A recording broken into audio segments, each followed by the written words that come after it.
40 houses. That's what Dan logged on a single Saturday drive. Boarded windows, knee-high grass, mail nobody had touched in weeks. Not one of them was on Zillow. Not one was even for sale. And that is the whole thing. The cheapest houses in America almost never reach a listing site.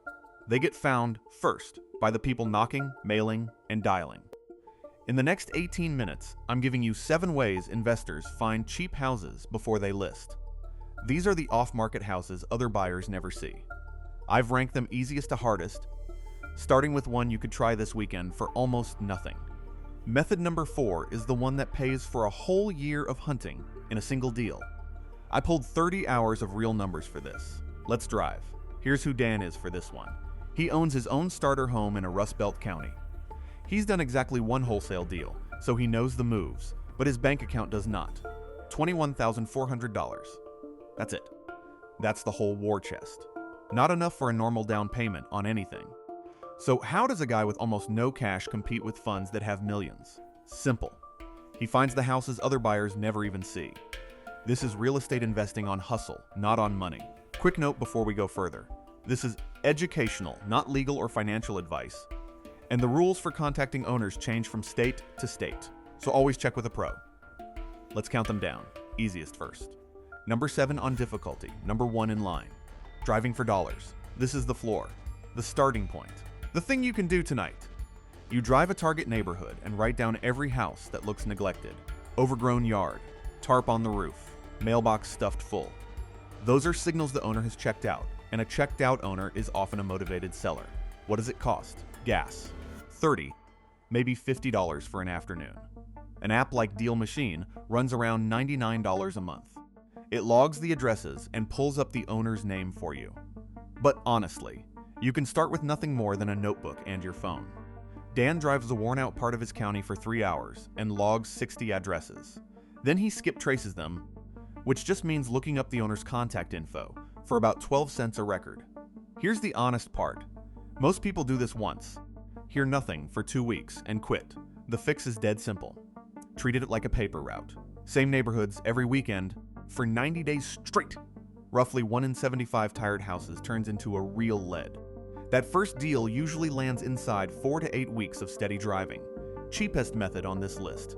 Also the one almost nobody sticks with. That's your edge right there. Just outlast the quitters. Number 2, absentee owner lists. Now we stop driving and let a database do the legwork.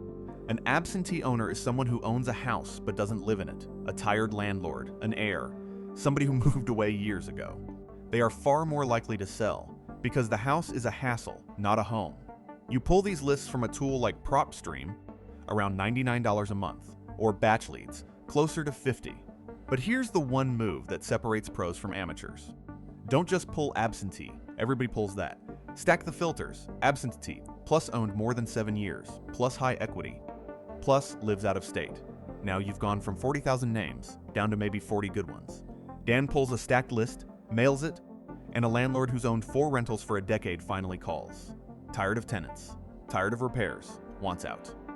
Dan buys that tired duplex for $125,000. The place is worth around $180,000, and it throws off real cash flow from the very first month. That's the power of a clean list. You talk to the right people instead of all the people. One reminder for this quadrant. When you wholesale a deal like this, some states require you to disclose that you're assigning the contract, not buying to keep. Know your state's rule before you ever sign. Number 3, and this is where we slow down and go deep. Vacant property lists. A vacant house is the single strongest signal in this whole game.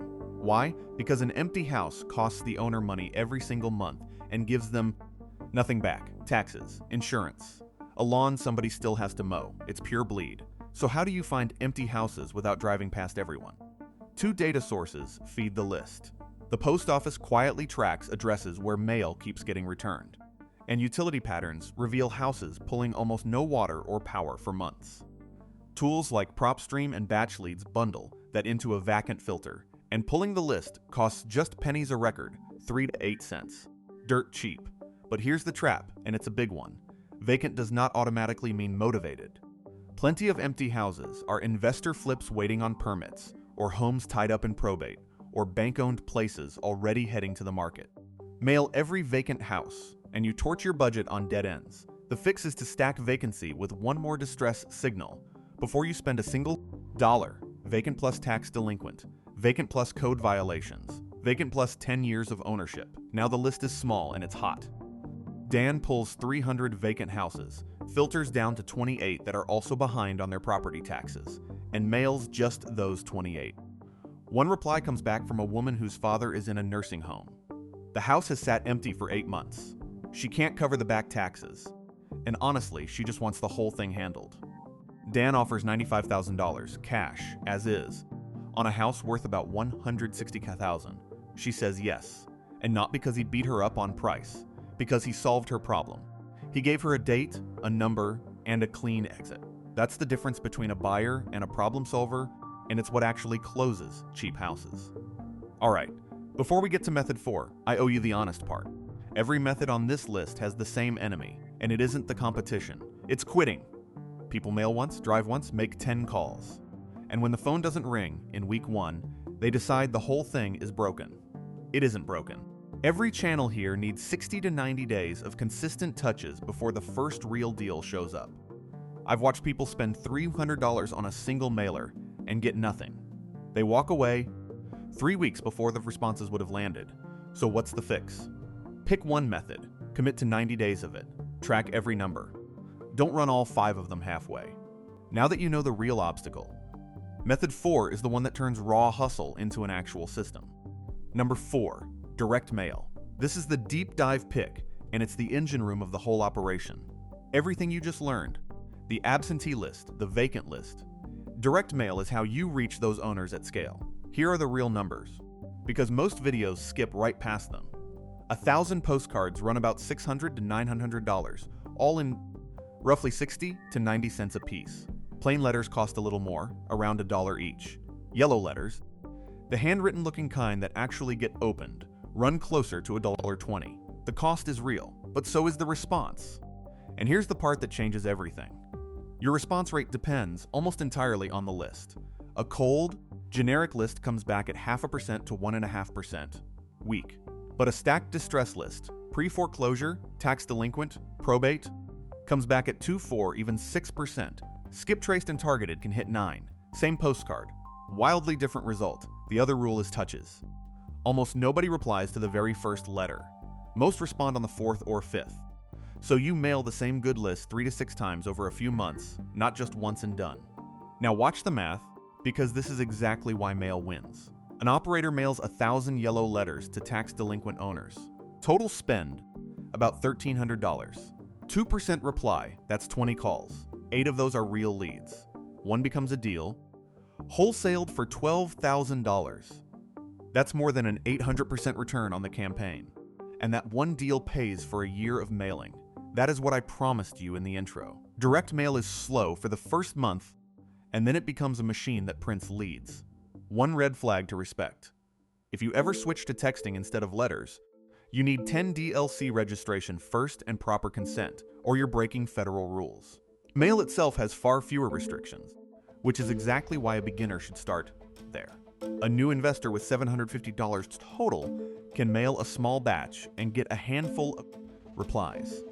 One assignment from that batch covers 13 months of postage. Start small, stay consistent, let it compound. Number 5, pre-foreclosure lists, also called NOD lists. A notice of default is the first public filing a lender makes when a homeowner falls about 90 days behind on mortgage. It lands at the county recorder's office. From that moment, the owner usually has around 90 days to fix it before an auction gets scheduled. Here's why this list is gold, and why it's also brutal. It's gold because these owners have a real deadline and a real reason to act. The buyer who shows up with a solution genuinely helps. That owner walks away clean, instead of losing everything at the courthouse steps. Remember, this is opportunity for the buyer, never a tragedy we exploit. We bring options to someone who needs them. It's brutal because the second that filing hits, every investor with a PropStream subscription sees the same name within a day or two. 3 to 5 people are already calling that owner in the first week. So speed is the entire game. What's the fix? Call within 24 to 48 hours of the filing and lead with options, not with, "I want to buy your house." Offer to pay off the balance so their credit stays clean. Offer a fast, certain close on their timeline. Dan pulls a fresh list on a Monday morning. He reaches an owner who got injured at work and fell behind. Dan offers to clear the roughly $85,000 he owes and close in 2 weeks. Dan buys around $92,000 on a house worth about $155,000 and assigns the contract for $13,000. And here's a tailwind. Foreclosure filings are up about 36% heading through this stretch, according to Adam data. So this list is only getting deeper. More inventory, more owners who need a real way out, more chances to help and profit at the same time. Number 6, cold calling, the TTP method, which stands for talk to people. This is the highest effort channel on the list, and also one of the cheapest to start. A dialer plus skip tracing runs you maybe $100 to $150 a month. The cost per deal? Almost nothing but your own time. Here's the reality nobody tells beginners. The numbers are humbling. 100 calls might get you just 2 or 3 real conversations, and you may need 500 to 1,000 calls before your first deal closes. Sounds rough, right? It is, until you realize the cost is basically sweat, not cash, which is exactly why it fits a hustle budget like Dan's. Now the legal part, because this one genuinely has teeth. Federal law, the TCPA, requires written consent before you auto-dial cell phones. Landlines have more room, and you must scrub every list against the National Do Not Call Registry before you dial. Violations can run $500 to $1,500 each. So this is not the place to wing it. Always identify yourself in the first 15 seconds. Honor every opt-out the instant you hear it. And when you're not sure, mail instead. Dan loads a pre-foreclosure list, dials 180 numbers in a single afternoon, leaves a stack of voicemails, and actually talks to 12 people. One of them is going through a divorce and just wants out fast. Dan runs the numbers on the spot, buys at $78,000 on a house worth $130,000, and assigns it for $9,000. Total cost of that deal? About $50, and a whole lot of dials. That's the trade. Your time for everyone else's money. Number 7, the highest skill on the list. Probate court monitoring. When someone passes away and leaves a house behind, that property moves through probate court, and the person handling the estate very often does not want it. They live in another state. They don't want to be a long-distance landlord. They'd rather have cash and closure than a house they will never set foot in. You find these filings 2 ways. You walk into the county probate clerk's office yourself, which is free, or you use a service like All the Leads, which runs about $895 for 450 leads. But hear me clearly, because this method lives or dies on tone. These are grieving families. You lead with, we help families sell inherited properties. Never with, I want to buy your late father's house. You acknowledge the loss first. You offer options, not pressure.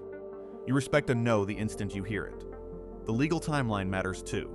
The court appoints a representative, usually 30 to 90 days after the passing, and the sale itself often needs the court's sign-off. So the whole process can take a few months to close. The upside? Patience pays. These lists stay good for up to 2 years, and probate mail earns some of the highest response rates of anything out there, 3 to 6%. Dan reaches a representative living 3 states away who inherited a house she will genuinely never use. He's patient, he's kind, he's clear about every single step. He closes after the court signs off, and he assigns the deal for about $18,000. The most human method on this whole list, and quietly one of the most reliable ways to build wealth in this business. So those are 7 ways to find cheap houses before they ever reach a listing site. And here's the one idea I want you to walk away with. Don't think of them as 7 separate tricks. Think of them as one machine. I call it the off-mark lead engine. Driving in lists feed you names. Direct mail and the phone turn those names into real conversations. Pre-foreclosure and probate simply aim that same engine at the most motivated. Owners alive. You do not need all 7 of them. You need one channel run hard for 90 days until it produces. And the money math is the best part of all. Out of Dan's $21,400, the sourcing itself costs almost nothing. A few hundred a month for tools, $1,000 or $2,000 for a real mail campaign. Call it under $3,000 for a full 90 days. That leaves him over $18,000 for earnest money and closing costs, and one deal, just one, pays the whole engine back and then some. The cash flow on a cheap rental you bought right can quietly fund the next one. and the one after that. That is how regular people build real wealth in real estate, without a fat bank account. They don't outspend the funds, they outhunt them. 7 channels, 1 engine, and the only entry fee is showing up every week. Now here's where it really starts to compound, and this is the true payoff. Say Dan lands just one deal in those first 90 days, a $12,000 assignment fee. He rolls that straight into the next campaign and keeps one cheap rental for himself. 2 years later, that single rental has paid down its loan, kicked off cash flow every single month, and gained value while he slept. Now stack 3 of those over 5 years. Suddenly, the story isn't about hustle anymore. It's about a portfolio that pays him whether he works or not. That is the whole point of the engine. The hustle is temporary, the cash flow is forever, and it's all started with 40 tired houses on a Saturday drive. So here's my question for you. Which channel are you starting first? Driving, lists, mail, or the phone? Drop the number in the comments, because next week I'm doing a full deep dive on Method 4, direct mail. The exact lists, the exact letters, and how to mail your very first campaign without wasting a single dollar. Subscribe so you don't miss it. And one last reminder, because I genuinely mean it. Everything here is educational, not legal or financial advice. Outreach laws really do vary by state, so talk to a professional before you make any moves. Now stop refreshing Zillow. Go find the houses nobody else can even see. I'll see you in the next one.